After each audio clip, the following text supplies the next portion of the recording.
মাস্তাতাআতুম, তোমরা আমি আল্লাহকে ভয় করো, তাহলে তোমাদের জীবনটা সফল হয়ে যাবে। কারণ নামাজ যিনি পড়ে তিনি আল্লাহকে ভয় করে নামাজ পড়ে, রোজা যিনি রাখে আল্লাহকে ভয় করে রোজা রাখে, যিনি যাকাত দেয় তিনি আল্লাহকে ভয় করে যাকাত দেয়, যিনি তাহাজ্জুদ পড়েন তিনি আল্লাহর কাছে মর্যাদা উচ্চ মর্যাদায় পৌঁছানোর জন্য আল্লাহর ভয়ে জাহান্নামের ভয়ে তিনি তাহাজ্জুদ পড়েন। দুনিয়ার সমস্ত নাফরমানিগুলিকে ভয় করলে আল্লাহকে দুনিয়ার সমস্ত নাফরমানি থেকে নিজের জীবনটাকে পরিবর্তন করে আল্লাহর দিকে মুতাওয়াজ্জা করে ফেলে।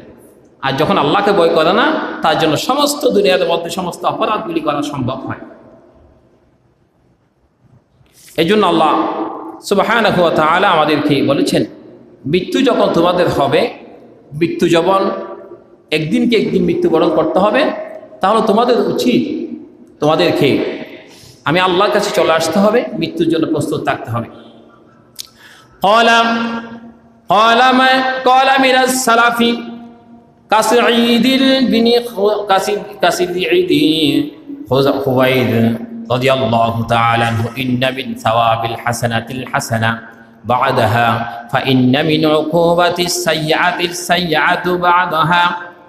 কোনো মানুষ যখন অপরাধ করতে থাকে, আজকে একটা করলাম, কালকে একটা করলাম, পরশুদিন একটা করলাম, এরপর দিন একটা করলাম, করতে করতে করতে করতে তার অপরাধের সীমানা পেরিয়ে দিয়ে অনেক দূরে চলে যায়। আর যখন কোনো মানুষ ভালো কাজ করে, ভালো কাজ করতে করতে ভালো কাজ করতে করতে তার আমল অনেক দূরে আল্লাহর দরবারে পৌঁছে যায়।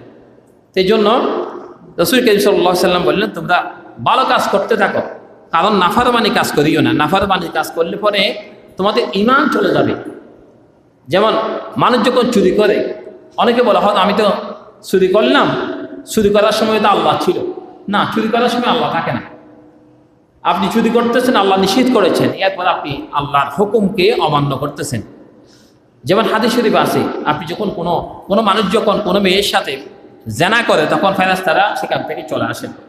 এ অবস্থায় যদি কেউ মারা যায়, ঈমান হারা হয়ে মারা যাবে। তা আমরা আল্লাহর কোনো নিষিদ্ধ কাজকে, আল্লাহর কোনো বিধানকে আমরা যদি অমান্য করি, আমাদের ঈমান হারা হয়ে যাবে। প্রত্যেকটি ক্ষেত্রে মুসলমানকে ঈমানের কাজ করতে হবে, বেঈমানের কোনো কাজ করা যাবে না। নবীজি যা বলেছেন তা করতে হবে, আল্লাহ যা করার জন্য বলেছেন তা করতে হবে। এরপর আল্লাহ সুবহানাহু ওয়া তাআলা বললেন, ওয়াল্লাযীনা ইহতাদাউ যাদাহুম